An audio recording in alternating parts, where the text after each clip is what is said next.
Ending slavery was not the reason a civil war was fought at all.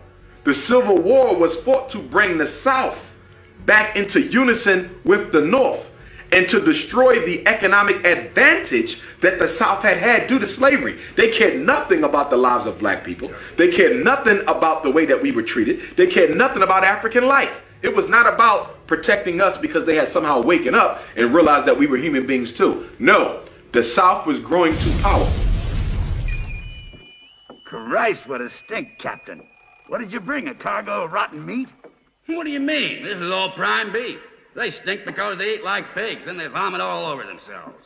Long voyage? 95 days from the Ivory Coast. Don't you ever take them up on deck for a little fresh air?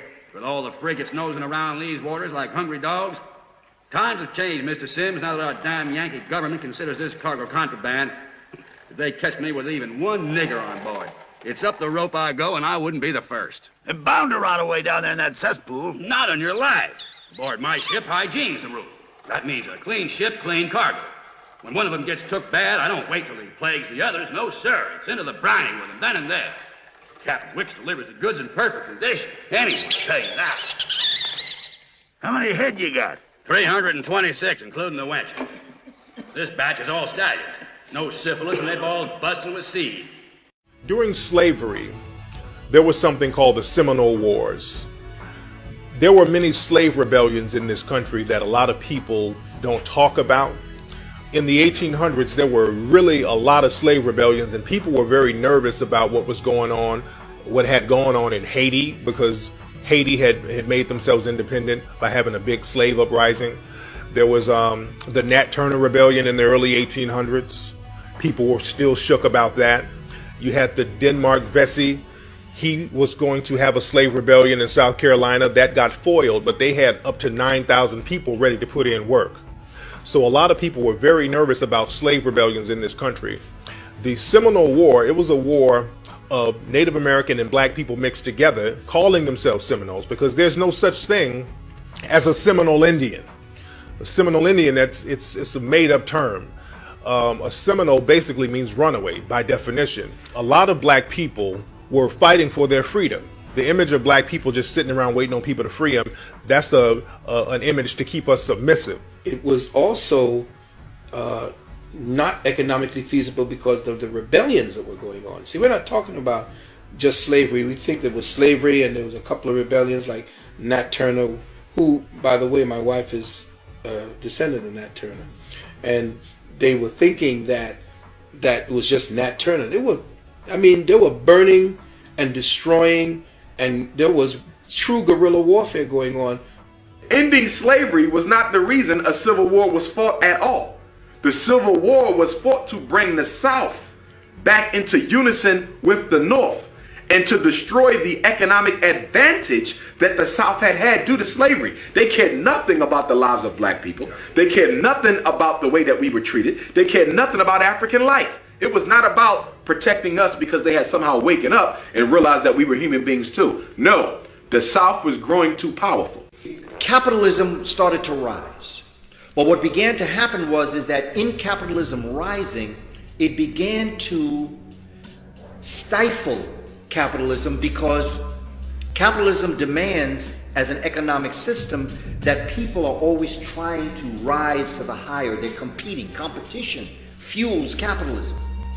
But if you could buy an African for $300 and then pay somebody for 20 years $300 a year, which would you do? You'd buy someone one time for $300. But that's going to stifle capitalism, because what's going to happen is there's going to be no competition, because what European is going to compete for a job that they could buy an African to do? So the North said, look, enslavement of African people is stifling capitalism. And so the South said, so what you want me to do? They said, well, you got to free your Africans. They free my Africans. Well, how am I going to get my money?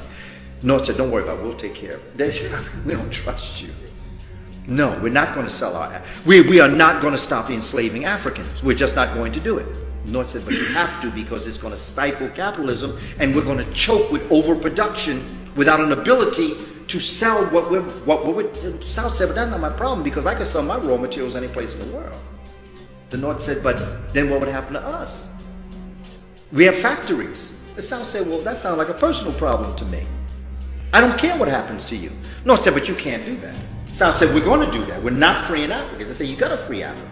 We're not freeing. In fact, the South said to the North, I'm tired of talking to you. I'm going to secede. I'm not even going to talk to you no more. In fact, I'm not even part of what your colonies are anymore. North said, you can't do that. South said, watch. That started the Civil War. Well, one of the big things that occurred right at the end of the Civil War was that Europeans began to form unions. In fact, the workers' union is an outgrowth of slavery and the Civil War. When it looked like the cause was lost for the Confederacy, white men began to organize themselves into labor forces. Why did they do this? Because you are about to see 2 million enslaved Africans set free who have skills that equal or supersede your own, who would now be able to compete and vie with you for contracts and livelihood. That was a significant area of concern for white men. Okay, so if I was a European who was looking for work, couldn't find any because it had already been hired up to the slaves of a certain master. So when the Civil War came about and when slavery was about to end, that intensified. Because now slaves would be aggressively looking for work because when slavery ended, they had nothing to which they could claim their own to make a living.